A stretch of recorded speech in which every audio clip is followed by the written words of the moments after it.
ప్రియమైన దేవుని పిల్లారా, యేసుక్రీస్తు వారిలో మనకు రక్షణ ఇచ్చి మనకు పరలోకానికి దారిగా ఏర్పడి మనల్ని దేవునికి సమీపస్తుగా దగ్గరగా చేర్చడానికి తన ప్రాణమును త్యాగం చేసినటువంటి యేసు ప్రభువారిని బట్టి మనమందరం కలుసుకున్నట్టుకు ఈరోజు ప్రభు మనకు దీవించి మనకు అందించిన ఈ శుభకరమైనటువంటి తరుణము సమయాన్ని బట్టి ప్రభు అయిన యేసు నామమునకే దేవునికి వందనాలు చెల్లిద్దాం.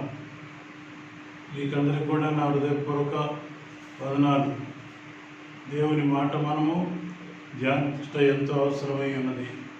గత కాలంలో ఆయా ఎపిసోడ్లో ప్రభు వాక్యముల గురించి, దాని ప్రాశస్త్యం గురించి, మనకు ఎలాగో ఉపయోగపడను, మన జీవితాలని ఎలా ఆదరించను, ఎలాంటి సమయాల్లో ప్రభు మనల్ని ఆదుకున్నో అవన్నీ మనం గత కాలం ధ్యానించాం. ఈ దినం కూడా ఒక మంచి లోతైన మర్మమును మనం తెలుసుకున్నట్లు ప్రభు యొక్క వాక్య భాగంలోకి లోతుగా వెళ్ళి మరి సరైనటువంటి మనకు తృప్తినిచ్చేటటువంటి గొప్ప గొప్ప విషయాలు లోతుగా వెళ్ళి గొప్ప చేపలు పేతులు తదితరులు ఎలా పట్టారో అలాగే దేవుని పిల్లలమైన మనం లోతైన అనుభవంలో గొప్ప సంగతులను మనం ఈరోజు ధ్యానిద్దాం. దానికి ముందుగా చిన్న మాట మనము ప్రార్థన చేసుకొని ముందుకు సాగుదాం. ప్రేమగల తండ్రి, దయగల ప్రభువా, పరిశుద్ధుడా, నమ్మకమైన రాజా, వందనాలు. మరొక సమయాన్ని మాకు మరలా అందించారు. స్తోత్రములు. ఈ లోకంలో మేము ఎదురు చూడండి ఘడియలివి. ఎప్పుడైనా మీ సన్నిధిలో ఇలా ఉంటామని ముందుగా యోచించిన వారం కాము. సమయములు, సందర్భాలు మీ సాధనలు ఉన్నాయి కనుక మా కొరకు మీరు దాచిపెట్టి ఈ సమయాలను బయటికి తీసి, ఈ సందర్భాలను బయటికి తీసి, ఆయా వాక్య భాగాలను బయటికి తీసి మా మనసులను మీ స్వాధీనంలో తెచ్చుకొని మా యొక్క మనోనేత్రం తెరిచి మన లోతుగా మీ మర్మములను, మీ మాటలను మాకు బోధించుటకు మాకు ఇచ్చిన యొక్క మా దయగల తండ్రి ఆధిక్యత బట్టి స్తోత్రములు. లోకంలో ఎక్కడను ఏ స్థలంలోనూ దొరకని అసంతోషకరమైన అనుభూతి మీ సన్నిధిలో మాకు ఇచ్చిన తండ్రి, వందనాలు. ఈ దినం మా కొరకు దాచిపెట్టిన ఆ యొక్క లోతైనటువంటి సంగతులను లోతైన అనుభవంతో నడిపించి మా మనసులను మా నాయన తెప్పరలు చేసి అలసిపోయిన ప్రాణమునకు ఓదార్పు, నాయన విశ్రాంతినిచ్చి వినే బిడ్డలకు ఈ మా దయగల తండ్రి ఈ దృశ్య మా నాయన యంత్రం ద్వారా ఎంతోమంది విని మా దయగల తండ్రి ఆదరణ పొందడానికి మమ్మల్ని ఒక సాధనగా పనిముట్లుగా వాడుకోమని, మాలో ఉన్న ప్రతి భారమైన సంగతిని మనని ఖాళీ చేయండి, ఒట్టివాడిని చేయండి, ఖాళీ కొండనుగా చేయండి, ఖాళీ పాత్రనుగా మీ కొరకు సిద్ధపరిచి మీ సంగతులు మాలో నిలిపి మీ బిడ్డలకు గురించి చెప్పగలందులకు మీరే మా నోటికి మా నాయన మా దయగల తండ్రి కావలిగా ఉండి మీరు మాట్లాడి మీ యొక్క శిలువ మాట చాటున మమ్మల్ని మరుగుపరిచి లోతైనటువంటి అనుభూతిని మాకు అందించగలందుకు యేసుక్రీస్తు వారి దివ్యనామం బట్టి స్తుతించి ప్రార్థించి పెట్టుకున్నాం తండ్రి, ఆమేన్. ప్రియమైన దేవుని పిల్లారా, దేవుని మాట ఒకటి ముందుగా ధ్యానించుకుందాం. ఒక వాక్యం ధ్యానించుకొని ఆ తర్వాత ముందుకు సాగుదాం. దేవుని మాట యోహాను సువార్తలో 7వ అధ్యాయము 45వ వచనం నుండి 53 వచనాల్లో ఒక సంగతి ఉంది. అక్కడ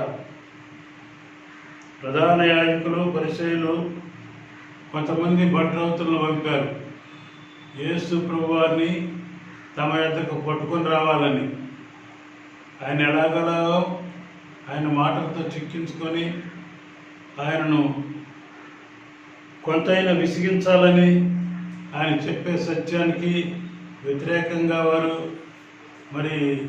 ఎదురు మాట్లాడటానికి తగిన సాధన సంపత్తి సమకూర్చుకొని ప్రభువుతో ఎలాగైనా వాగ్వివాదం పెంచుకోవాలని ఆయన మీద విశ్వాసం లేకుండా ఉండటాన్ని బట్టి వారు అలాగ ప్రవర్తిస్తున్నారు. మూర్ఖంగా బంట్రోతులను పంపారు. యేసు ప్రభు వారిని పట్టుకొని రమ్మని పంపబడినటువంటి బంట్రోతులు ఊరికే తిరిగి వచ్చారు. 46వ వచనంలో 7వ అధ్యాయం యోహాను సువార్తలో ఆ బంట్రోతులు ఆ మనుషులు ఏమంటారు చూడండి. 46వ వచనము, ఆ బంట్రోతులు ఆ మనుషుడు మాట్లాడినట్లు ఎవడను ఎన్నడను మాట్లాడలేదని ఒక పెద్ద సాక్ష్యం ఇచ్చేశారు. ఆ మనుషుడిని పట్టుకొని రమ్మని మమ్మల్ని పంపారు. మేము మాటలతో ఆయన చిక్కించుకోలేము. ఆ మనుషుడు మాట్లాడినట్టు ఎప్పుడైనా కానీ, ఏ రోజైనా కానీ, ఎవరైనా కానీ అలా మాట్లాడినట్లుగా మాకెవడూ తెలియబడలేదు.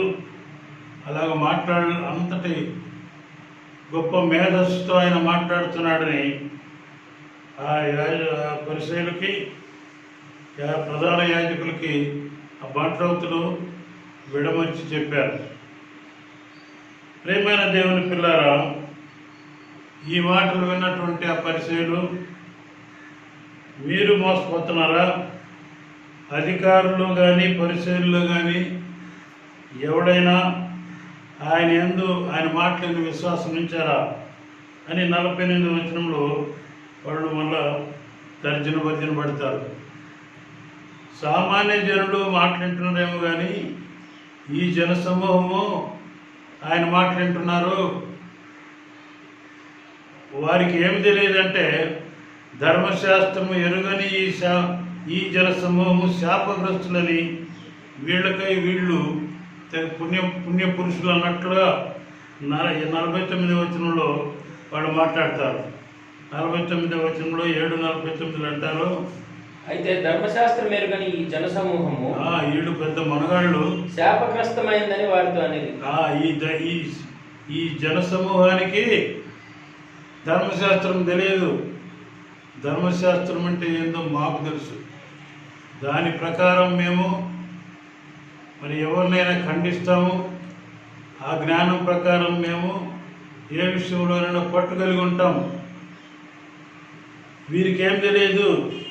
వీళ్ళందరూ ధర్మశాస్త్రం ఎరుగున వాళ్ళు శాపగ్రస్తులు అని వాళ్ళు ఒక గీత గీసి పెట్టేశారు.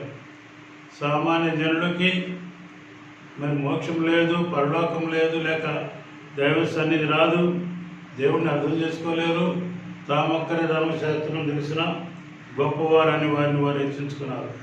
ప్రియమైన దేవుని పిల్లారా, ధర్మశాస్త్రం ప్రకారం మోషే నియమించినటువంటి ఆ ధర్మశాస్త్రం మరి కొండ మీద నుండి తీసుకొచ్చి ప్రజల మధ్య విడమర్చి చెప్పి వారినందరూ దాని ప్రకారం జీవింపజేయాలని ఎన్నో మరి యాత్రలో పడినటువంటి ఆ గొప్ప నాయకుడు మోషే.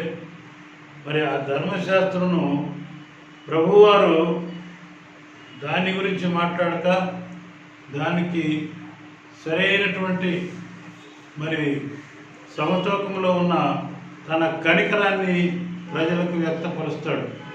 ధర్మశాస్త్రమును తాను నెరవేర్చిన వాడుగా సమస్తాన్ని నెరవేర్చి సిలువలో మరి సామాన్య ప్రజలకి ఆ భారాన్ని మరి తొలగించేవాడుగా ఆయన సిలువలో తను తాను రుజువుపరుచుకుంటాడు. ఆ విషయంలో ఒక చిన్న మాట నేను పొందుపరిచి ఒక పాట రాశాను.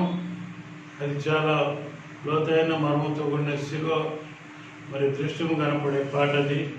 దానిలో ఉన్నటువంటి ఒకే ఒక చరణాన్ని మీకు మరి ఎత్తి చూస్తాను. ప్రభువుల ప్రభువా మా యేసయ్యా, పరమున భూమిలో నైనా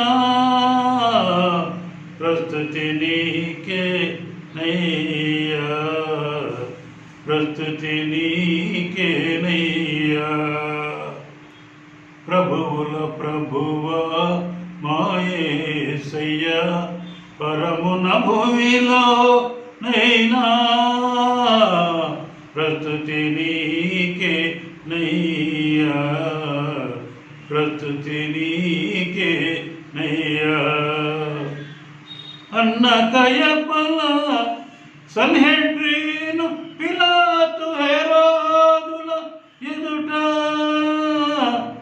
అన్న కయపల సన్హెడ్రీను పిలాతు హెరోదుల ఎదుట ఆరు చోట అన్యాయపు తీర్పుతో ఆరు చోట అన్యాయపు తీర్పుతో అలసిపోతివా నా ప్రభువా ప్రభువుల ప్రభువా మా యేసయ్య పరమున భూమిలో నైనా ప్రస్తుతి నీకేనయ్యా ప్రస్తుతి నీకేనయ్యా దుష్ట శిక్షణ శిష్ట రక్షణలు పాత ధర్మమును మార్చి దుష్ట శిక్షణ శిష్ట రక్షణలు పాత ధర్మమును మార్చి పాపికి రక్షణను ఈయగోరి ఈ పాపికి రక్షణను ఈయగోరి నీ ప్రాణము దానము చేసితివా ప్రభువుల ప్రభువా మా యేసయ్య పరమున భూమిలో నైనా ప్రస్తుతి నీకేనయ్యా ప్రస్తుతి నీకేనయ్యా ప్రియమైన దేవుని పిల్లారా రెండవ చరణంలో ఎంత భావము మరి నిండిందో మీరు గుర్తించినారనుకుంటాను. ఆర్యుల నానుడి ప్రకారం దుష్టుల్ని శిక్షించటం, మంచివారిని రక్షించటం, వీటి కొరకు దేవుడు అనబడినవాడు, భగవంతుడు అనబడినవాడు 10 అవతారాలు ఎత్తినాడని ఉంది. 10 అవతారాలను 10 అవతారాలు ఎత్తినాడని ఉంది. అవన్నీ ఆర్యులు మరి ఆ యొక్క మరి వేదాలు తాము రాసుకున్న వేదాలను బట్టి వాటిని అనుసరించి దాన్ని పటిష్టం చేయటానికి ఆ యొక్క సత్యాన్ని వాళ్ళు స్థాపించారు. దుష్ట శిక్షణ శిష్ట రక్షణ అంటే దుష్టులను శిక్షించాలి, శిష్టుల్ని మంచివాళ్ళందరినీ రక్షించుకొని పోవాలి. ఈ యొక్క ప్రధానమైనటువంటి గొప్ప ఏర్పాటుతో భగవంతుడు అనే ఆయన 10 అవతారాలు ఎత్తి ఈ లోకానికి వచ్చాడని వ్రాయబడింది.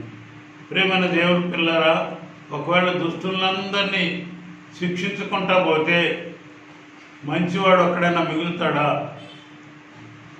ఏ భేదము లేదు. అందరూ పాపం చేసి దేవుడు అనుగ్రహించిన మహిమను పొందలేకపోతున్నారని లేఖనం చెప్తుంది.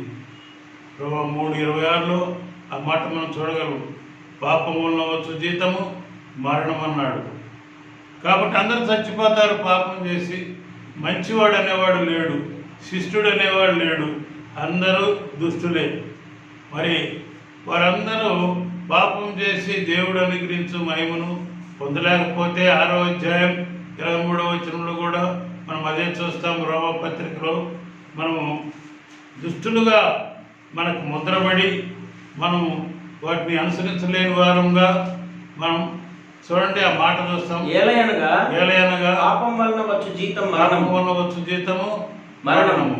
అయితే దేవుని కృపావరము మన ప్రభువైన యేసు క్రీస్తులో నిత్య జీవం. ప్రభువైన యేసు క్రీస్తు ద్వారా ధర్మశాస్త్రానికి నెరవేర్చవలసిన అవసరం లేకుండా ధర్మశాస్త్రానికి మించిన ధర్మం, దానికి ఇంకా 1000 అంతలు మరి ధర్మాన్ని నెరవేర్చి చూపగలిగిన ఆ శక్తి యేసుక్రీస్తు వారు తన జీవం ద్వారా మనుషులకు ప్రసాదించడం రాయబడింది.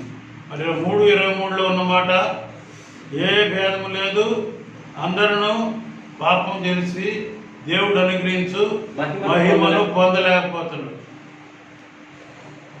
ఏ భేదం లేదు. There is no difference. All have sin and come short of the glory of God అని ఇంగ్లీష్లో ఉంది. అందరూ పాపం చేశారు. They have come short of the glory of God. దేవుని మహిమ కొంచెం అందుబాటులో కనపడతా ఉంది, దానికి షార్ట్ డిస్టెన్స్లో ఉండిపోతున్నారు. ఎవడన్నా చెరువులో కానీ లేక ఒక కుంటలోనే పడి ఈతడన్నాడు చివరి దశలో అలసిపోయి ఆ ఒడ్డును పట్టుకోలేక ఆ దూరంగా ఉండి ఈత పడుతుంటాడు చూడండి, వాడి తంటాలు ఇంత అంత ఉండదు.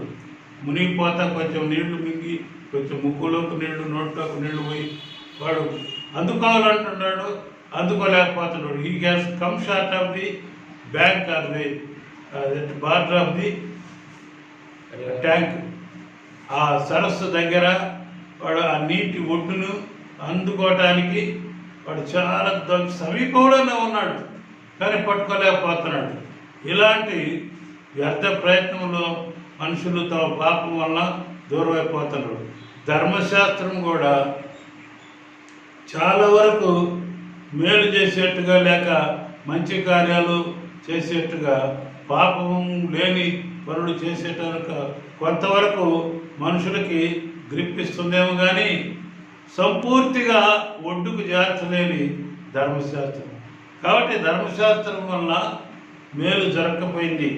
అదే రోమపత్రికలో 10వ అధ్యాయంలో 4వ వచనం అంటాడు, విశ్వసించు ప్రతివానికి, ఈ యేసు ప్రభువాన్ని విశ్వసించే ప్రతివాడికి నీతి కలుగుటకై, నీతి వాడు నీతిమంతునిగా తీర్చడానికి. క్రీస్తు ధర్మశాస్త్రం ఎవడిని నీతిమంతునిగా తీర్చడు, పాపిగానే చేస్తాడు. అందుకని వారి పాపిగా నిర్ణయించే మరణానికి లేక పాతాళానికి పంపించే ఆ దాన్ని మళ్లించడానికి ప్రభువారు ఆయన నీతిమంతుడిగా ఈ లోకానికి వచ్చి జీవించాడు. పరిపూర్ణుడిగా పుట్టినప్పటి నుండి సిలువకెక్కి ప్రాణం అర్పించిన దాకా ఆయన నీతిమంతుడిగానే రుజువుపరుచుకున్నాడు. ఆయన చేసినటువంటి గొప్ప త్యాగం, చూపిన గొప్ప ధర్మం క్రీస్తు ధర్మశాస్త్రమునకు సమాప్తి అయ్యి, ధర్మశాస్త్రం అంతటిని ఆయన నెరవేర్చాడు. ధర్మశాస్త్రాన్ని ధర్మశాస్త్రం అనేది 10 ఆజ్ఞలు ఉన్నాయి. వాటి గురించి 2వ భాగంలో ఈ దిన వాక్య భాగం మనం చూసుకుంటాం. మొదటి భాగం ఒకటి చదువుకుంటాం, దాని తర్వాత 2వ దానికి వెళ్ళిపోతాం. ప్రియమైన దేవుని పిల్లారా, ఈ ధర్మశాస్త్రం నెరవేర్చిన వాడిగా మనిషిని ఆయన వానికి ఒక సర్టిఫికేట్ ఇస్తాడు. అతడు has carried on all the duties that are pertain to the law. మోషే నిర్ణయించిన, మోషే ఏర్పాటు చేసిన మరి ఆ ధర్మశాస్త్రం ప్రకారం అన్ని నెరవేర్చిన వాడుగా మనిషి నీతిమంతుడిగా ఎప్పుడు తీర్చబడుతుందంటే యేసు ప్రభువు నమ్ముతే ఎందు నీతిమంతుడిగా తీర్చబడతాడు. రోమపత్రిక 5:9 కూడా అదే మాట మనం చూడగలం. ఎవరైనా విశ్వసించడం ద్వారా, యేసు ప్రభువుని విశ్వసించడం ద్వారా వాడు నీతిమంతుడిగా తీర్చబడతాడని, ఆయన రక్తం వలన ఇప్పుడు నీతిమంతులముగా తీర్చబడి, యేసు ప్రభు వారు రక్తము కార్చి ఆయన తను తాను నీతిమంతుడిగా తను తాను ఆయనలో ఏ పాపం లేదని 2వ కొరింథీ 5లో మనం చూడగలం. అలాగే ఆయన ఏ పాపం లేనివాడుగా, ఏ దోషం ఆయనలో కనబడదు కనుక ఎతకాలని చూచారు, దొరకలేదు వాడికి. 5వ అధ్యాయంలో 16వ వచనంలో ఆయన యేసు 21వ వచనం, ఎందుకనగా మనం ఆయన యందు దేవుని నీతి అగును. 2వ కొరింథీ పత్రిక 5వ అధ్యాయం 21వ వచనంలో మనం ఆయన యందు దేవుని నీతి అయ్యేట్లుగా దేవుని యందు మనల్ని నీతిమంతులుగా తీర్చుతున్నాడు. ఆయన పాపమెరుగని ఆయన్ను మన కోసం పాపం చేశాడు. యేసు ప్రభువారిలో పాపం లేదని ఆ దినం పిలాతు అన్నాడు, ఇతనిలో ఏ నేరం నేను చూడలేదు, ఏది కనపడలేదు నాకు, ఇతను ఎందుకు సిలువ వేయాలని ఆనాటి యూదులతో ఆయన మరి పిలాతు ప్రశ్న వేసినట్టు అయినా వారు సిలువ వేయాలని వారందరూ వాదించినట్టుగా చూస్తాం. పాపం ఎరుగని యేసు మన కొరకు పాపమైనాడు. ప్రియమైన దేవుని పిల్లారా, మరి ఈ ధర్మశాస్త్రమును ఆధారం చేసుకొని పరిసయ్యులు, శాస్త్రులు ఒక చిన్న దానిలో యేసు ప్రభువుని ఇరికించాలని చూస్తారు. వాళ్ళు అంటారు, ఈయన ప్రవక్తన, ఈయన ధర్మశాస్త్రం తెలిసినవాడా, ధర్మశాస్త్రం నెరవేర్చిన వాడా, మాకు తెలుసు ధర్మశాస్త్రం అనేసి ఆయన గురించి వాదిస్తారు. నికోదేము అనే ఆయన 7వ అధ్యాయంలో యోహాను సువార్తలో నికోదేము ఆ రాత్రి 3వ అధ్యాయంలో వచ్చినటువంటి యేసు ప్రభు గారికి రాత్రిపూట కలిసినటువంటి ఆ నికోదేము వారితో వాదిస్తాడు. ఎందుకు ఆయన్ని గురించి మీరు మరి ఆక్షేపిస్తారు? ఆయనలో తప్పు లేదు కదా. అయినా కూడా ఒక మనిషిని గురించి మనం ఆక్షేపించాలంటే ముందు ఆయన గురించి సమస్తం తెలుసుకొని అప్పుడు ఆయన్ని ఆ మనిషిని గురించి మనం మాట్లాడాలా. ఆయన ఆ మనుషుడు ఏం చెబుతాడో ఆ మాట వినక ముందు మనము అతను తెలుసుకోలేక 51వ వచనంలో ఒక మనుషుని మాట వినక మునుపును, ఒక మనుషుని మాట వినక మునుపు వాడు చేసినది తెలుసుకోనక మునుపును, ఆయన ఏం చేయనొచ్చాడు, ఏం చేస్తున్నాడు అనేది తెలుసుకోకుండా మన ధర్మశాస్త్రం అతనికి తీర్పు తీర్చునా అని అడిగాడు. ఏం చేశాడో దాన్ని చేసిన ఆయన క్రియలను బట్టి ధర్మశాస్త్రం ప్రకారం తీర్పు తీర్చాలి. అసలు ఆయన మాటే ఏమిటో వినకుండా, ఆయన చెప్పేది మనం ఆలకించకుండా ఆయనకి ధర్మశాస్త్రం ప్రకారం తీర్పు తీర్చగలవా అంటే వాళ్ళు అంటారు అన్నీ తెలిసిన మనగాడిలాగా 52 నీవు గలిలేయుడువా విచారించుము. యేసు ప్రభువారు గలిలేయులో నజరేతులో ఆయన పెరిగాడు. నీవు కూడా గలిలేయుడువా? గలిలేయులో నుండి ఏ ప్రవక్తయు పుట్టడని నజరేతులో నుండి మంచి ఏదన్నా రాగలదా అని 1వ అధ్యాయంలోనే ఒక సహోదరుడు పలికాడు. అదేవిధంగా ఇక్కడ కూడా ఏ మంచి రాదు, ఏ ప్రవక్త బయటికి రాడని అంత వారికి తెలిసినట్టు, వెనకటి గ్రంథాలన్నీ తిరగేసినట్టు, పాత నిబంధనలంతా తెలిసినట్టుగా వాడు మాట్లాడతారు. ప్రియమైన దేవుని పిల్లారా, ఇప్పటికీ మన హిందూ దేశ ఆచారం ప్రకారం ఆర్యుల నానుడి ప్రకారం నడుస్తున్నారు. ఆర్యులు ధర్మశాస్త్రమును ఆధారం చేసుకొని దాని ప్రకారం మరి వేదములు రాసుకున్నారు. మరి దైవ గ్రంథము, పాత నిబంధన గ్రంథంలో ఉండే లోతైన మర్మాలన్నింటినీ వారికి అనువైన రీతిలో వాటిని మలుచుకున్నారు. అయితే ఈ ధర్మశాస్త్రం ప్రకారం వాళ్ళు యేసు ప్రభువాన్ని శిక్షించడానికి వాళ్ళు ఎంతో యాతన పడినారు. అక్కడ ఒక పని జరిగింది చూడండి. గలిలేయులో నుండి ఏ ప్రవక్త రాడన్నారు. వాళ్ళకి తెలియదు గలిలేయులో నుండి మరొక యోనా లాంటి ప్రవక్తలు లేకపోతే మరొక ప్రవక్తలు వచ్చినట్టుగా యేసు ప్రభువారు గలిలేయులోనూ పుట్టునని మీకా ప్రవక్త ఎలాగూ ఆయన 5వ అధ్యాయంలో మరి సాధించాడో ఆ విషయాలు వారు గమనించిన వారు కాదు, తరచి చూసిన వారు కాదు, లోతుగా ఆలోచించిన వారు కాదు. వాళ్ళు ఊరికే వాదిస్తారు. ఏ ప్రవక్త పుట్టడంటారు ఈ శాస్త్రుల పరిస్థితి. ప్రియమైన దేవుని పిల్లారా, అక్కడ ఒక మాట ఉంది, ఇలాగని ఎవరి ఇంటికి వారు వెళ్ళిపోయారంట. వాదించటమే వారి వంతు. ప్రభువుని గురించి తెలుసుకునే అనుభవం వారికి అనవసరం. మధ్యస్థంగా వెళ్ళిపోతారు. తెలుసుకోవటానికి వాళ్ళకి ఆశ ఉంది. చాలామందికి దేవుని మాట వినేటప్పుడు మధ్యస్థంగా తమ ఆలోచనల్ని దాంతో అనునయపరుచుకొని మరి సమన్వయపరుచుకొని ఇంతకు మించి మనం తెలుసుకోవాల్సిన పని లేదని సగము దేవుని గురించినటువంటి చెప్పే ప్రసంగాన్ని ప్రక్కన పెట్టేసి సగమే అవగాహనలోకి తెచ్చుకొని వెళ్ళిపోయేవాళ్ళు ఉన్నారు. తాము నష్టపరుచుకుంటారు. వీళ్ళు అదే చేసి ఎవరింటికి వాళ్ళు వెళ్ళిపోయారు. ప్రభువారు పోయారా? ఆయనకి ఇల్లుందా? ఈ లోకంలో వాకిలు ఉందా? రాత్రుల్లో ఆయన ఎప్పుడన్నా సేద తీర్చుకున్నట్టుగా మనం చూడగలమా? ఆయన నిద్రపోయిన వాడు కాదు. 8వ అధ్యాయం 1వ వచనంలో యేసు ప్రభువారు ఒలీవల కొండకు వెళ్ళాడని ఉంది. వారంతా ఎవరింటికి వాళ్ళు వెళ్ళిపోతే యేసు ప్రభువారు ఒలీవల కొండకు వెళ్ళాడు. ఏం చేయడానికి? రాత్రిపూట ఆయన మన కొరకు విజ్ఞాపన చేయడానికి తండ్రి దగ్గర రేపటి దినం ఆ మరుసటి దినము జరగబోయేటటువంటి సందర్భాల గురించి మరి దుర్ఘటన గురించి ఆయన ముందే తెలుసు కనుక ఆ విషయం గురించి ప్రభు దగ్గర విజ్ఞాపన చేసి ఆత్మీయ శక్తిని పొంది రావటానికి ఆయన ప్రార్థన చేయడానికి హెబ్రీ పత్రికలు అంటాడు 6వ అధ్యాయం 7వ అధ్యాయంలో 7వ అధ్యాయంలో ఒక మాట ఉంది, ఆయన మన కొరకు తండ్రి కుడి పార్శ్వమున విజ్ఞాపన చేయడానికి వెళ్ళాడని. ఆయన ఇప్పటికీ చనిపోయిన తర్వాత శిలువ మీద మరణం ఉంది, తిరిగి లేచిన తర్వాత ఆయన తల్లి దగ్గరికి వెళ్ళి తండ్రి కుడి పార్శ్వన కూర్చొని మన కొరకు ఆయన విజ్ఞాపన చేస్తున్నట్టు మనం ఎబ్రీ పత్రికలో చూడగలం. 7వ అధ్యాయంలో మనం మాట చూస్తాం. 25వ వచనం, ఈయన ఎబ్రీ పత్రిక 7వ అధ్యాయం 25వ వచనంలో, ఈయన తన ద్వారా దేవుని యొద్దకు వచ్చే వారి పక్షమున విజ్ఞాపనం అంటే తన ద్వారా యేసు ప్రభువును నమ్ముకొని ఎవరైతే పరలోకానికి పోగలమనేటటువంటి నిశ్చయిత ఉన్నారో వాళ్ళందరి కొరకు విజ్ఞాపనం చేయటకు వీరి పక్షాన విజ్ఞాపన చేయటానికి నిరంతరం జీవించున్నాడు. కుడి పార్శ్వన, దేవుని కుడి పార్శ్వన ఆయన కూర్చున్నట్టుగా మనం చూస్తాం. ప్రియమైన దేవుని దానికి సంపూర్ణంగా రక్షించుటకు శక్తిమంతుడై ఉన్నాడు. ఎందుకనే ఇక్కడ ఒలీవల కొండకి వెళ్ళి ప్రభు ఇప్పుడు ఎవరి కొరకు ప్రార్థన చేశాడో ఈ 8వ అధ్యాయం తర్వాత భాగంలో మనం చూడగలం.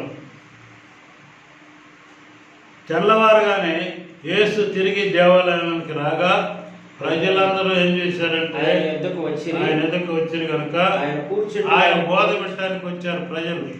ప్రజలు బోధ వినటానికి వస్తారు, కానీ శాస్త్రుల పరిచయులు బోధని వ్యతిరేకించడానికి, వ్యతిరేక మాటలు మాట్లాడటానికి ఎక్కడ వీలు దొరుకుద్దా, వారికి ఎక్కడ లోపం దొరుకుద్దా, మరి ఎక్కడైతే వారికి మరి ఆధారం దొరుకుద్దా, ఏదేని లోపమును పట్టుకొని ఆయన్ను విసిగించడానికి 9వ వచనం 3వ వచనంలో ఉంది. అది 8వ అధ్యాయం 3లో శాస్త్రులను పరిచయులను సామాన్య జనులు ఆయన బోధ వినటానికి కూర్చుంటే శాస్త్రులు పరిచయులను వ్యభిచారమందు పట్టబడిన ఒక స్త్రీని తోడుకొని యేసు ప్రభు వారి దగ్గరికి తోడుకొని వచ్చారు.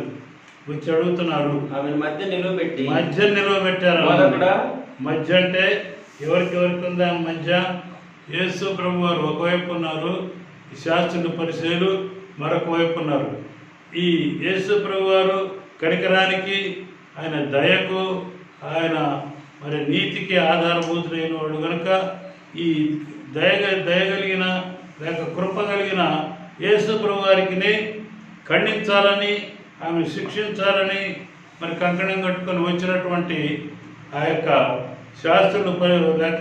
శాస్త్రులు పరిచయులకు వారి ఇరువురికి మధ్య ఈమె నిలబడిపోయింది.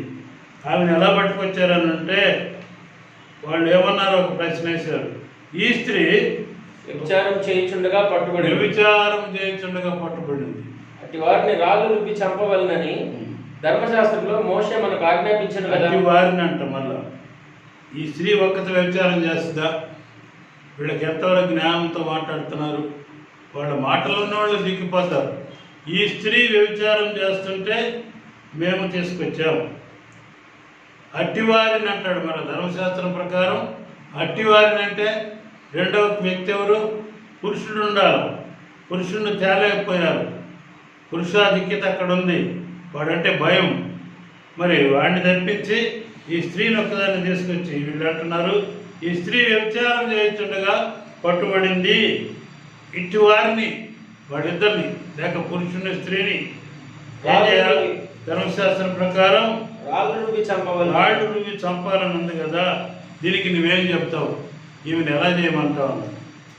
ప్రభువారు ఆ మాట విన్నట్టుగా నేలకు వంగి ఏదో రాస్తున్నట్టు కనపడ్డాడు. కొంతమంది వచ్చి ఈయన ఏమిరా ఇంత నిర్లక్ష్యం, మా మాట అంటే మా మాటలు లెక్క చేయడాయినా ఈయనకి ఎంత మరి అతిశయం ఉంది, ఈయనకి ఎంత మరి గర్వం ఉందో అనుకుంటూ మనసులో వాళ్ళు వచ్చి తగ్గి చూసినప్పుడు వాళ్ళొక ప్రశ్న, ఆయన రాస్తున్న నేల మీద రాస్తున్నటువంటి ఆ రాతలో ప్రశ్న కనపడింది. వాడిని ఎందుకు తీసుకురాలేదు? ఈ అమ్మాయి ఒక్కదాన్ని ఎందుకు ఎలా తెచ్చారు? ఆమె మీకు కనపడలేదా? ఒకే ఒక మాట ప్రశ్న, అతన్ని ఎందుకు తేలేదన్నట్టు రాసినట్లుగా వాళ్ళు గమనించి వెనక్కి తప్పుకున్నారు. మరలా ప్రభువారు వాళ్ళు లెక్క చేయకుండా అలాగే మరలా వ్రాస్తున్నారు. ఈయన ఏమిరా లెక్క చేయలేదని నేల మీద ఈ రేలుతో ఏమో వ్రాయిచుండెను. ఈ గ్రంథకర్త యోహాను కూడా ఏమి రాస్తున్నాడు దాన్ని వివరించి చెప్పలేదు. అది ఎవరికి అవసరమో వాళ్ళకే అది సంబంధించి ఉంటుంది. వాళ్ళు ఆయన దగ్గరకు వచ్చి వారు ఆయన్ను పట్టు వదలక అడుగుతుండగా ఆయన తలెత్తి చూచి మీలో పాపం లేనివాడు ఒక్కటే మాట అన్నారు, మీలో పాపం లేనివాడు మొట్టమొదట మీద రాయి వేయవచ్చు. ఇంత పెద్ద డిఫెన్స్ రాయరు ఎక్కడ దొరుకుతాడు ఆమెకి? ఇంతగా వాదించేవాడు ఎక్కడ దొరుకుతారు? వాళ్ళ తల మీద ఒకటి గొడ్డలు పెట్టు, మీలో ఎవరన్నా పాపం చేయని వాడు మీలో ఉంటే మొట్టమొదట రాయి ఆమె మీద వేయించాను. ప్రియమైన దేవుని పిల్లారా, ఇది వాస్తవంగా వారికి ఎంత ఇబ్బంది కలుగజేసిందంటే ఇంకా స్థలంలో నిలబడటానికి కూడా వాళ్ళ కాళ్ళ కింద మట్టి లేచింది. వాళ్ళు వదిలిపోయినారు. వారు ఆయన పట్టు వదలకు మరి అడుగుతుండగా ఆయన తల ఎత్తి చూసి మీలో పాపం లేనివాడు మొట్టమొదట రాయి వేయవచ్చును అన్నాడు. పెద్దవారు మొదలు ఆ మాట విని చిన్నవారు వరకు ఒకటి వెంట ఒకడు బయటకు వెళ్ళింది. యేసు ఒక్కడే మిగిలింది. నికోదేము అన్నాడు, ఒక మనిషిని అతను చెప్పే మాట వినకుండా మీరు తీర్పు తీర్చగలరా? ముందు ఆయన చెప్పే మాట వినాలి కదా అన్నారు. అందుకని ఈయన మాటకి వాళ్ళు ఛాన్స్ ఇచ్చారు. ఆ మాట వాళ్ళని తరిమేసింది. వాళ్ళని ఆ స్థలంలో నుండి ఆయన వంగి నేల మీద మరల వంగి రాయించండు. ఎవడి పాపం వాడిది నేల మీదనే భూమి మీద రిజిస్టర్ అయిపోయింది. భూమి ఆయనకి పెద్ద పుస్తకం, పెద్ద పాపాల అది ఒక పుస్తకంగా ఆయన రాత ప్రతి దాని మీద వాళ్ళకి చూపించినప్పుడు పెద్దవారు మొదలు చిన్నవారు అంటే చిన్నోళ్ళు కూడా వచ్చారు ఆయన మీద అభియోగం చేర్చడానికి, ఆయన మీద తప్పు చేర్చడానికి. ప్రియమైన దేవుని పిల్లారా, ఆ స్త్రీ ఇప్పుడు మధ్యలోనే నిలబడి ఉంది అని రాయబడి ఉంది. 7:9 వచ్చింది. మధ్యలో నిలబడి ఉంది. ఆ పోయినటువంటి ధర్మశాస్త్రం ప్రకారం వాదించే ఆ వాదన వాళ్ళు అది వదిలిపెట్టి వెళ్ళిపోయారు. యువతలేమో కనికరంగా ఈ స్త్రీ ప్రభు ఈ స్త్రీ మీద జాలి కొని వాళ్ళని పంపించేసి ఆయన అడవిలో నిలబడి ఉన్నాడు. ఆయనకి ఇంకొక డ్యూటీ ఉంది. ఆమె లోపం ఎత్తి చూపించాలా, ఆమెను బ్రతికేంటో ఆమెకి తెలియబడజేయాలి. ఒకవేళ ప్రభువారు మౌనంగా ఉండున్న మరొక మాట సైగ చేసిన వారందరూ ఒక్కసారి రాళ్ల కుప్ప ఆమె మీద గడిచేవాళ్ళు. రాళ్ల కుప్ప కింద ఆమె చచ్చిపడి ఉండేది. పెద్ద గొప్ప మరణం నుండి ప్రభువు రక్షించాడు. వీరి యొక్క తీర్పు అనే మరణం నుండి ఆయన రక్షించడమే కాక ప్రభువారు ఒక మాట అన్నాడు, ఆమెని మాట్లాడించాడు. ఏమ్మా యేసు తలెత్తి చూసి అమ్మా వారు ఎక్కడున్నారు?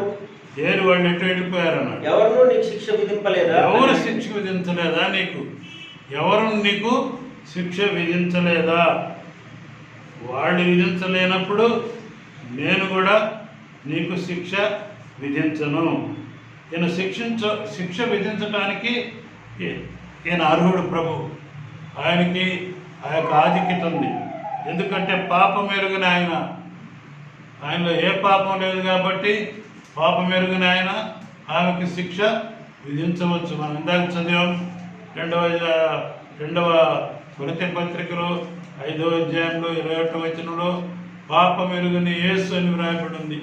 మన కొరకు ఆయనలో ఏ పాపం లేదని వ్రాయబడి ఉంది.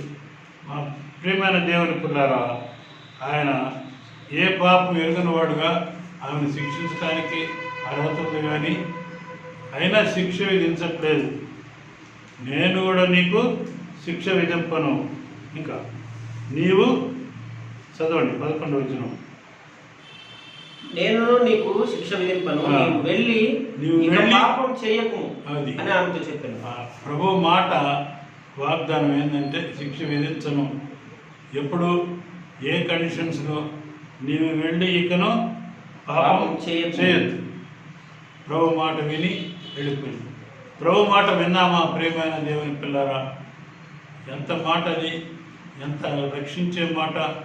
ఆమెను మరణం నుండే రక్షించడం కాకుండా నరకంలోకి పోకుండా ఈ విచారంలోనే ఒకవేళ వాళ్ళకు మనుషులకు దొరికినా దొరకకపోయినా ఆమె చనిపోయిందంటే నరకానికి వెళ్ళక తప్పదు. ఆ నరకం నుండి, పాతాళం నుండి ఆమెను రక్షించిన వాడు ప్రభువు. ఆ యొక్క భిక్ష పెట్టి ఆమెను అక్కడి నుండి పంపిస్తున్నాడు.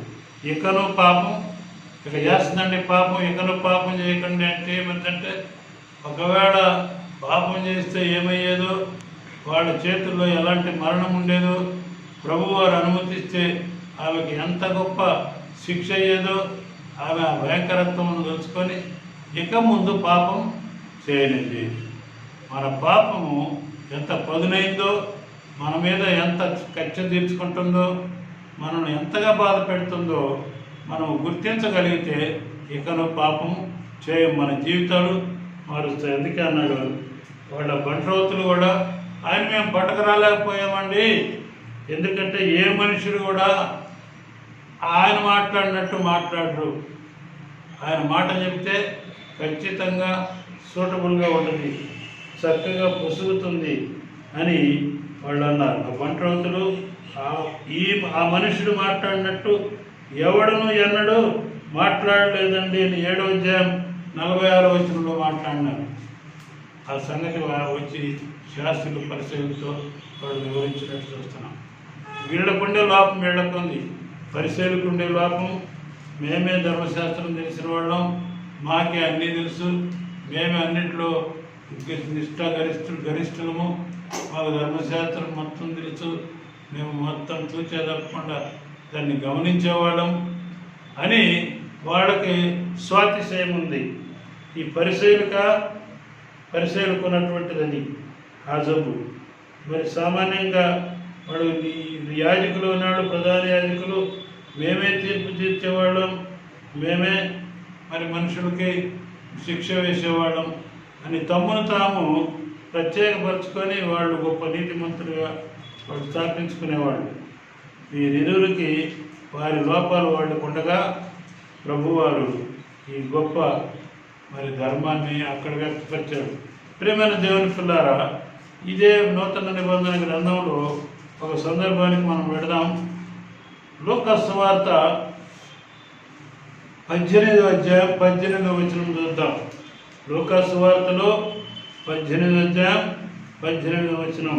ఒక అధికారి ఆయన్ని చూచి, ఒక అధికారి వచ్చాడు, సద్బోధకుడా నిత్య జీవమునకు వారసునకు నేనేమి చేయవలనని ఆయన అడిగాడు. నిత్య జీవానికి వారసుడు అవటానికి నేనేమి చేయవలనని ఒక పెద్ద ప్రశ్న వేశాడు. లూకా వైద్యుడు బాగా గమనించి పరిశుద్ధాత్మ చేత దీన్ని వివరించి వ్రాసినటువంటి సందర్భం ఇది.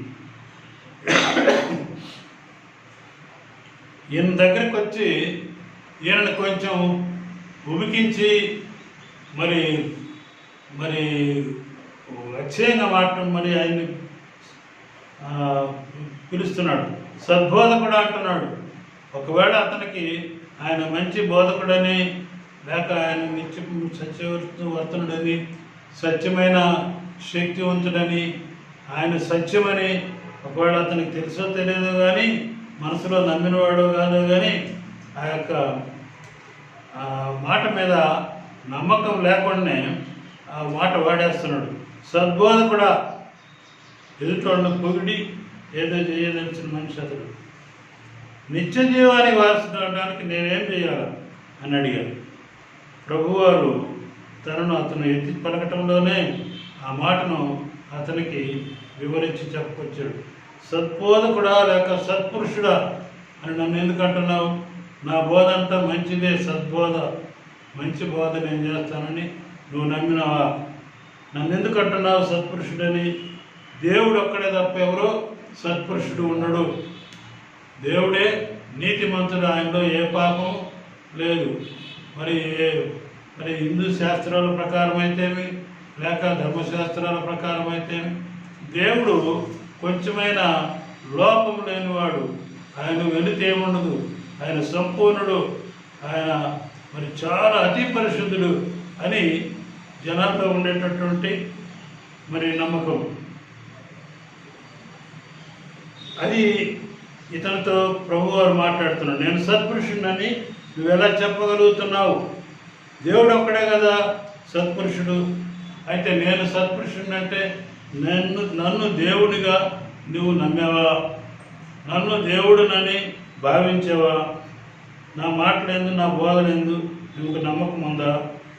చూడండి, సత్పురుషుడు కావాలంటే కొన్ని సంగతులు ఉన్నాయని ఆయన 20వ వచనంలో మాట్లాడతారు. వ్యభిచరింపవద్దు, ఒక ధర్మశాస్త్రం గురించి చెప్పుకొచ్చాడు ఆయన. వ్యభిచరించవద్దు, నరహత్య చేయవద్దు, దొంగిలవద్దు, అబద్ధ సాక్ష్యం పలకవద్దు, నీ తల్లిదండ్రులను సన్మానించు అని ఆజ్ఞ. ఐదు ఆజ్ఞలు చెప్పేశాడు. ఏమంటే అన్ని వద్దు అనే 4 చేయాల్సింది 5వది వద్దు, అది చేయొద్దని చెప్తారు. అది వద్దు ఇది వద్దు అంటే చేయాల్సింది కూడా చెప్పాల్సిన అవసరం ఉంది. అది చెప్పనే లేదు ప్రభువారిని. మిగతా ఎన్ని ఇంకా ధర్మశాస్త్రంలో ఉన్న 10 ఆజ్ఞలను ప్రభు 5 చెప్పేశారు. మొదటిది వ్యభిచరించవద్దు, నరహత్య చేయవద్దు, దొంగిలవద్దు, అబద్ధ సాక్ష్యం చెప్పవద్దు, నీ తల్లిదండ్రుల్ని సన్మానించు. ఇవి కదా అనే లోపలే వాడు తొందరపడ్డాడు, అందుకున్నాడు. ఇది ఎంత మనగాడండి! బాల్యం నుండి అనుసరిస్తున్నాడంట. ఏవేవి వ్యభిచారం చేయట్లేదంట, దొంగిలడంట. బాల్యం నుండి ఎవడన్నా వ్యభిచరిస్తుడా? బాల్యంలో వ్యభిచారం తెలుసుదా? చిన్నప్పటి నుండి నాకు ఇవన్నీ తెలుసులేవా? ఎంత తేలిగ్గా, ఎంత చులకన భావంతో ప్రభువుతో వాడు మాట్లాడుతున్నాడు. నాకు బాల్యం నుండే ఇవన్నీ నేను అనుసరిస్తున్నానంట. ఇవన్నీ నేను అనుసరిస్తున్నాను అని అంటాడు. యేసు విని నీకు ఇంకా ఒకటి కొదువుగా ఉన్నది. అబ్బా, నువ్వు సగమే వినేది, పూర్తిగా వినేవాడు కాదు. నువ్వు విన్నది 5 ఈ ధర్మశాస్త్రంలోని విధులు. ఇంకొక 5 నువ్వు వినాల్సిన భాగం ఉంది. నువ్వు 5 వినకుండానే నువ్వు ఇంత తొందరపడుతున్నావు. కనుక ఏమంటారు? నీకు ఇంకనూ ఒకటి కొదువుగా ఒకటి ఉందబ్బాయి, నీళ్ళు తొందరపడే వ్యవహారం. నీకు ఒక్కటి కొదవ ఉంది. నీకు కలిగినవన్నీ అమ్మి బీదలకు ఇమ్ము. నువ్వు నీకు కలిగినవన్నీ అన్నింటినీ బీదలకి అమ్మేసి, అప్పుడు పరలోకమందు నీకు ధనం కలుగుతుంది. నీకు ధనం. నువ్వు అది కదా అడిగింది. పరలోకానికి జీవం, నిత్య జీవమానికి వారసుడు ఒకటి అన్నాడు 18వ వచనంలో. దానికి నేనేం చేయాలన్నాడు? నువ్వు చేయాల్సిన డ్యూటీ చెప్తున్నాను. నువ్వు నీకు కలిగినదంతా అమ్మేసి బీదలకు ఇచ్చి నువ్వు అలాగా నేను చేయగలిగితే నీకు పరలోకంలో గొప్ప ధనం నీకు దొరుకుతుంది. అక్కడ కూడా ధనాన్ని చూపిస్తున్నాడు ప్రభు. వీడి మైండ్ అంతా ధనమే. దానికి అతని విషయం, అతని తత్వం బయటపడిపోయింది. చూడండి 23వ వచనంలో, అతడు మిక్కిలి ధనవంతుడు కనుక. అతడు మిక్కిలి ధనవంతుడు. వాడు ఎంత డబ్బు ఉన్నాడంటే ఇంత లేదు, ఇన్ఫినిట్. మిక్కిలి ధనవంతుడు కనుక ఈ మాటలు విని వ్యసనపడగా, ఎంత ధనవంతుడు అంత మిక్కిలి ధనవంతుడు కాబట్టి మిక్కిలి వ్యసన పడ్డాడు. ఎంత డబ్బు ఉందో అంత వ్యసనం వాడి దగ్గర ఉంది. ఈ ఒక్కటి వాళ్ళు ఏది కొదవని చెప్పాడు ప్రభు. వ్యసనం ఆటోమేటిక్గా తెలిసిపోయింది. వాళ్ళు ఉన్న కొదవ ఏదంటే వ్యసనపు గుణం ఉంది. ప్రియమైన దేవుని పిల్లారా, నీలో నాలో ఉండేటటువంటి బలహీనతను ప్రభు ఎత్తి పలుకుతున్నాడు. ఒకవేళ కోపించే తత్వం నీలో ఉందా? ఇతరులను ద్వేషించే తత్వం ఉందా? ఇతరుల మీద చాడీలు చెప్పే తత్వం ఉందా? ఇతరుని చురకన చేసేటట్టు తత్వం ఉందా? లేక నీ ఇంట్లో వాళ్ళని, తల్లిదండ్రుల్ని లెక్క చేయని తత్వం ఉందా? నీకు ఇంకా ఎన్నో, ఏదో ఒకదానిలోనైనా నువ్వు ఒకదానిలో అన్నింటిలో ఒకవేళ నువ్వు నెరవేర్చేవాడు అయినా ఒక్కటి నీకు కొదవుకుంది. ఆ ఒక్కటి నువ్వు చేయాల్సిందని ప్రభువు ఎత్తి పలికి అతను ఆ మాటిని వెళ్ళిపోయాడండి. వాడు ధనవంతుడు. అక్కడ ఏమంటాడంటే, ధనవంతుడు నువ్వు చాలా డబ్బు గలవాడు కనుక నువ్వు అతను వ్యసన పడుతూ వెళ్ళిపోయాడు. ఇంకోడు వ్యసన పడినాడు. ఆడ ప్రభు మాట వింటాడా? ఒప్పుకుంటాడా? అతడు వెళ్ళిపోయినట్టుగా మనకు కనపడ్డు, కానీ వెళ్ళిపోయాడు. యేసు అతన్ని చూసి, ఆస్తి గలవారు దేవుని రాజ్యంలో ప్రవేశించుట ఎంతో దుర్లభం. అది ఎలాంటిదంటే, ధనవంతుడు దేవుని రాజ్యంలో ప్రవేశించుట కంటే సూది బెజ్జంలో ఒంటె దూరుట సులభమని చెప్పాను. సూది బెజ్జంలో ఒంటె. సూది మామూలుగా మనం బట్ట కొట్టుకునే సూదికి ఎంత బెజ్జం ఉంటుంది? ఆ చిన్న రంధ్రంలో ఒంటె దూరటం మామూలుగా ఎంత చిన్న దారం మనం దూరుస్తాం. సూది దూరటం ఎంత కష్టమో ఆ సూది బెజ్జంలో. ఇది వాస్తవంగా ఎందుకు ఇక్కడ తెలుగులో ఇలాగ వాడారు? హెబ్రీ పత్రిక ప్రకారం హెబ్రీ లాంగ్వేజ్లో అక్కడ ఒక మాట ఉంది. యెరూషలేముకు కొన్ని ద్వారాలు ఉన్నాయి. ఆ ద్వారాల్లో ఒకటి క్యామెల్స్ డోర్ ఒకటి ఉంటుంది. అంటే ఒంటెలు దూరి లోపలికి వెళ్ళిపోయేటటువంటి కోటలోకి వెళ్ళిపోయేటటువంటి ఆ దారి ఉంది. ఆ దారి దగ్గర ఒంటె వచ్చినప్పుడు కిందకు వంగాలి, మోకాళ్ళ మీద వంగి ఆ లోపల దూరాలి. ఎంతో శ్రమతో ఉండే పని. అది అలవాటు పడుతుంది. ఆ కోటలోకి యెరూషలేము ప్రాకారం దాటి లోపలికి పోవాలంటే ఆ ద్వారం గుండా అది రాజు ఏర్పాటు చేసినటువంటి ద్వారం అది. ఆ ద్వారం గుండా మోకాళ్ళ మీద అది వంగేసి లోపల దూరిపోవాలి. అంత పెద్ద ఒంటె మోకాళ్ళ మీద వంగటం కష్టమే. ఈ మోకాటి అనుభవం ఈ యొక్క అది ఎవ్రీ భాషలో మనం ఆ అనుభవాన్ని అర్థాన్ని మనం గ్రహించగలం. ఇట్స్ క్యామెల్ ఐ అంటాడు. అసలు క్యామెల్స్ నీడిల్స్ ఐ అన్నాడు కానీ ఇంగ్లీష్లో నీడిల్స్ ఐ.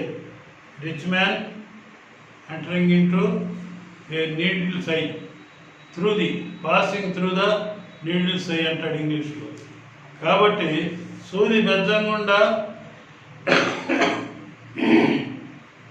ఒక ఒంటె అవతలకి దూరిపోవటం అనేది కష్టమైంది అంటాడు. కానీ it is a camels I. వాస్తవంగా చెప్పాలంటే నీడిల్స్ ఐ కాదు, ఒంటె జీవితం మనము జ్ఞాపకం చేసుకుంటాం. ఒంటెను గుర్తు చేస్తాడు. ఒంటె ద్వారం గుండా అవతల లోపలికి దూరిపోవటానికి అది పడినటువంటి అనుభవం, అది మోకాళ్ళ మీద అనుభవాన్ని ప్రభువు చెప్తున్నాడు. ప్రియమైన దేవుని పిల్లారా, మనం ఈ సమయంలో మోకాటి అనుభవానికి పోదామా?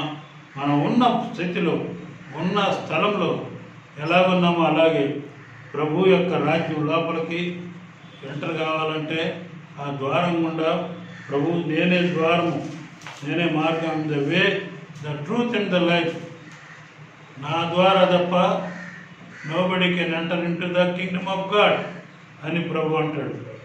కాబట్టి ఆయన మార్గము, సత్యము, ఆయన మార్గం ఒకే ఒక దారి. ఆ దారిలో మోకరించి ఆ ఒంటె ఎలా వెళ్ళిందో ప్రభు యొక్క రాజ్యంలోకి మనం ఎంటర్ కావటానికి మోకరించి ఈ దినం ఈ సత్యాన్ని ఒప్పుకుందాం. ఆయన అంటాడు, నీకొకటి కొదవ ఉన్నది. ఇది కేవలం ఆ ధనికుడికే వేసిన ప్రశ్న కాదు.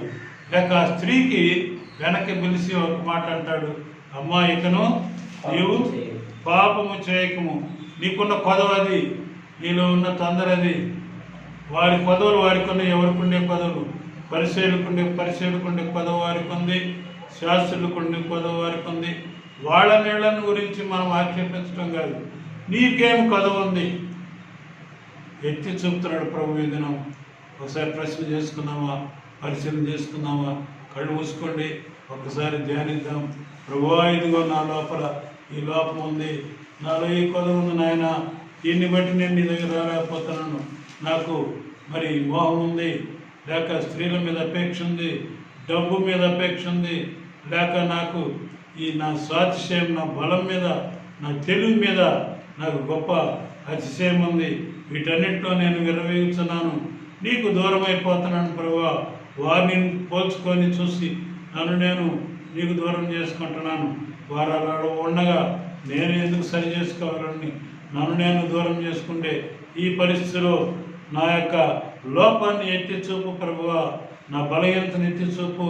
నాలో ఉండే తొందర, మన ఆయన తొందరపడే అనుభవం, ఏ మాట వినకుండా మన ఆయన సంపూర్ణ వాక్యమును లోబడకుండా, వాక్యం అంతటిని వినేవాడినిగా కాకుండా కొద్ది దానిలోనే ప్రక్కకు తప్పుకొని పోయే నా యొక్క యొక్క బుద్ధి లేని ఆ తత్వాన్ని నుండి నాకు విడుదలై ఇది నా లోపం చూపుతున్న తండ్రి వందనాలు.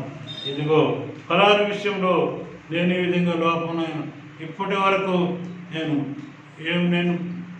నేను పరలోక రాజ్యానికి చేరటానికి రక్షణ పొందుటకు నేనేమి చేయవలనని ఒక అతను అడిగినందుకు మరి ఆ యొక్క అపొస్తలులు పౌలు తదితరులు శీలలు వాడికి చెప్పింది, నేను ప్రభువైన యేసునందు విశ్వాసం ఉంచుము, అప్పుడు నీవును నీ ఇంటి వారును రక్షణ పొందాలని నీవు ఒక దారి ఏర్పాటు చేసి నీ ఇంటోళ్ళను కూడా మార్చుకోగలవు. నువ్వు మారకపోతే నీ ఇంటోడు ఏం మారుతాడు? నువ్వు మార్పు లేని వాడు జీవిస్తుంటే ఇంటిలో ఏం మార్పు తేగలవు? ప్రియమైన దేవుని బిడ్డ, ప్రభు మాట్లాడుతున్నాడు, లోపడతారా? ఈ దినం నిన్ను నువ్వు పరీక్ష చేసుకో. ప్రభువా, ఫలానా విషయంలో నేను కొదవగలిగి ఉన్నాను, నేను నీ మాట వినట్లేదు, ఆ ఒక్క విషయంలో నేను నీకు సంపూర్ణంగా అవిధేయత చూపుతున్నా, నీకు వ్యతిరేకంగా తిరుగుతున్నాను. ఆయన తప్పిపోయిన కుమారుడు కూడా అలాగన్నాడు. నేను నా తండ్రి ఎదుకు పోయి, తండ్రి, పరలోకమునకు విరోధముగా నీ ఎదుటను నేను పాపం చేసినాను, నా జీవితం ఒప్పుకుంటున్నానని ఆ యొక్క తప్పిపోయిన కుమారుడు ఒప్పుకున్నట్టుగా మన జీవితాన్ని ప్రభు ముందు ఒప్పుకున్నాము. ప్రభు కనికరం గలవాడు ఆ స్త్రీని రక్షించినట్టు, ఆ యవనస్తునితో మాట్లాడినట్టు నీతో నాతో మాట్లాడిన వాడు మన బలహీనతలు ఎత్తి మరి ప్రకృతి తీసివేసి మన బలహీనతల కొరకు, మానవ వ్యసనముల కొరకు యేసుప్రభుని గురించి మాట్లాడేవాడు. మిక్కిలి ధనవంతుడు కాబట్టి మిక్కిలి వ్యసన పడినాడు. మానవ వ్యసనముల కొరకు 53 యెషయా గ్రంథంలో మానవ వ్యసనములను ఆయన భరించాడు, మన రోగములను ఆయన సహించాడు, మన యొక్క మరి లోపల ఉండేటటువంటి తప్పుడు తత్వాన్ని అంతటినీ ఆయన భార్యను పైన వేసుకొని ఆయన మనం రక్షణ చూపాడు అని వ్రాయబడింది. ప్రేమైన దేవుడి పిల్లల మార్పు పొందిన వారుగా ఈ స్థలంలో ఈ సమయంలో మనం పక్కకు వెళ్ళే ముందు మనం ఈ మాటలు విన్నవారంగా ఈ మన జీవితాన్ని ప్రభు ముందు సంపూర్ణంగా ఒప్పుకున్న వారంగా, నేనైతే 1969లో ప్రభువుని డిసెంబర్ మాసంలో ప్రభువుని ఒకనొక దినాన్ని నేను ఆయన ముందు ఒప్పుకున్నాను. స్క్రీన్ మీద నా బలహీనతలన్నీ కనపడతా ఉన్నాయి. గత కాలంలో నా చేసిన కళ్ళు మూసుకొని ప్రార్థిస్తూ ఉంటే ఒక సోదరుడి వాక్యాన్ని బట్టి అవన్నీ ఒక సినిమాలాగా నా కళ్ళ ముందు బయటపడతా ఉన్నాయి. వాటన్నిటిని వరుసగా ఒప్పుకుంటూ వచ్చాను. ప్రభు అవన్నీ ఒప్పుకున్న తర్వాత మరి కళ్ళ నుండి గారిని నీళ్లతోనైతే మరి నేను పడినటువంటి లోపల మరి వెక్కి ఏడ్చిన అనుభవంలో మరి అదంతా భారం అంతా తీరిపోయి ఆమెనుగానే నాలో ఉన్నటువంటి భారం తొలగిపోయింది. నేను నూతనమైన పురుషుడిగా, నూతనమైన వ్యక్తిగా మార్చబడిన, సంపూర్ణంగా లోపల ఉన్న మరణం అంతా కడిగి వేసుకున్న యేసు రక్తం, మొదటి యోహాను పత్రిక 1:9 ప్రభువైన యేసు రక్తం నీ ప్రతి పాపం నుండి కడిగి నిన్ను పవిత్రునిగా చేయడం రాయబడింది. ప్రేమైన దేవుని పిల్లారా, దేవుని మీరు ఆరాధించండి. ఈ దినం మీ సొంత రక్షణను అంగీకరించి మేలు పొందాలని ఆశిస్తూ ఈ కొద్ది మాటలతో ముగిస్తున్నాం. తనైన దేవుడు మనకి గొప్ప మేలు చేయుగాక. ఆమెన్. ప్రేమగల తండ్రి, పరిశుద్ధ దయగల రాజా, వందనాలు, స్తుతులు, స్తోత్రములు. ఈ మాటల ద్వారా మేము ఒకరికొకరు ప్రశ్నించుకుంటూ ఎవరికి వారం మా నాయన సరిపెట్టుకొని బయటకు వెళ్ళి వారం కాకుండా మీ సన్నిధిలో నిలబడి ఆ స్త్రీ వల్ల జీవితం ఒప్పుకోవటానికి మాకు సహాయపడండి. ఆమెకు దారి చూపారు, ఆమె అక్కడ నిలబడబట్టి అందరు వెళ్ళిపోయారు కనుక ఆమె కూడా వెళ్ళిపోయి ఉండొచ్చు ప్రభు దగ్గర నుండి. ఆ వ్యభిచారం స్త్రీ వెళ్ళిపోలేదు కానీ ప్రభు ముందే నిలబడిపోయింది. ఎవరు వేయలేదు ప్రభువా నాకు శిక్ష, నువ్వు కూడా వేస్తావా అన్నట్టు మరి దయగలిగిన ఆయన వైపు మరి ఎంతో దుఃఖకరమైన మరి భాషలతో కూడిన కళ్ళతో ఆమె ప్రభు వైపు చూసింది. ప్రభు గొప్ప భయం ఇచ్చాడు. ఎక్కడో పాపం చేయకు, శాంతికి బ్రతకమని పంపించాడు. ప్రేమైన పిల్లరా, దేవుని పిల్లలు, మన వీరందరినీ మీరు మన ఆయన ఇంతగా మీరు ప్రేమతో పిలిచి దగ్గరికి పిలిచి ఇంత గొప్ప మర్మములు నాకు బోధించినందుకు వందనాలు. మేము ఒట్టివారం, బలహీనం, మీ మాటనైనా మీ యొక్క నామమునైనా ఎత్తి పలకటానికి యోగ్యులం కాము. ఆయన దగ్గరికి తీసుకొని మీ హృదయం కత్తుకొని మమ్మల్ని అంత గొప్ప చేసి మీ బిడ్డలుగా ప్రేమించి మాకు ఇంత ఆధిక్యత ఇచ్చినాన్ని బట్టి అధికారం ఇచ్చి మన ఆయన మా దయగల తండ్రి ధైర్యంనిచ్చి మీ కృపా సింహాసనమును సమీపించడానికి మాకు ఇచ్చినటువంటి ఈ యొక్క ఆధిక్యత వాటి స్తోత్రం చెల్లిస్తూ వినని బిడ్డలందరికీ మేలు చేయండి. ప్రతి వారికి వారి కొన్న వారంలో మనం తొలగించుకొని మీ సన్నిధిలో నుండి వెళ్ళటానికి సహాయపడండి. వారి భారాలను వారు మోసుకొని ఎక్కడ ఉన్నవాళ్ళు అట్నే మా ప్రభు సన్నిధి వారు వెళ్ళిపోయిన వారికి కాకుండా మన ఆయన భారం మీ దగ్గర వదిలేసుకొని ఆ మూట మీ దగ్గర దింపేసుకొని అవతలకి వెళ్తున్నట్టుగా మాకు సహాయపడమని, ఎవరైతే బలహీనతలు ఉన్నారో అనారోగ్యతలు ఉన్నారో మన ఆయన చీకటి శక్తుల ప్రభావంతో ఇబ్బంది పడుతున్నారు, ఎవరైతే మన ఆయన కుటిలమైన తలంపులు వారి మనస్సును చికాకు పరిచే సాతాను ఆలోచన కలిగి ఉన్నారో వారి జీవితం మన ఆయన మరి స్థిరంగా ఉండకుండా ప్రతి విషయంలోనూ వారిని చికాకు పరిచి వారిని ఇబ్బంది పరిచి అధైర్యపరిచి మనల్ని బలహీనపరిచే ఆత్మతో నింపబడిన వారు ఎందరున్నారు. ఈ వాక్యమైన బిడ్డలందరికీ ఈ కృప విడుదల చేయమని, అందరినీ ఆదుకోమని, ప్రతి వారికి కావాల్సిన అవసరం తీర్చమని, ప్రతి వారిని లోపం సవరించి మీ కృపతో బిడ్డలను ఎత్తి పట్టుకోగలరు, పరలోకములకు వారసులకు సిద్ధపరచగలరు. మన ఈ విషయంలో ఏదైనా వాక్యము పరిచయం చేయట్లో మనల్ని తోడ్పడిన చిన్నాను ఇంకా ఆనందం బాబుని కుటుంబీకులందరినీ దీవించగలందరకు వారు రావాల్సిన ప్రతిఫలం పరలోకంలో లెక్కింపజేయమని, ఎన్న బిడ్డలందరికీ మేలైనటువంటి మన అతి విలువ కలిగిన మీ అమూల్యమైన శాంతి సమాధానాన్ని వారికి ఇచ్చి పంపగలందరూ యేసుక్రీస్తు వారి దివినాం బట్టి స్తుతించి ప్రార్థించి వేడుకుంటున్నాం తండ్రి, ఆమేన్. ప్రియక దేవుని ఆశీర్వాదం మీ అందరికీ సదాకాలం తోడై ఉన్నగాక. ఆమేన్. God bless you.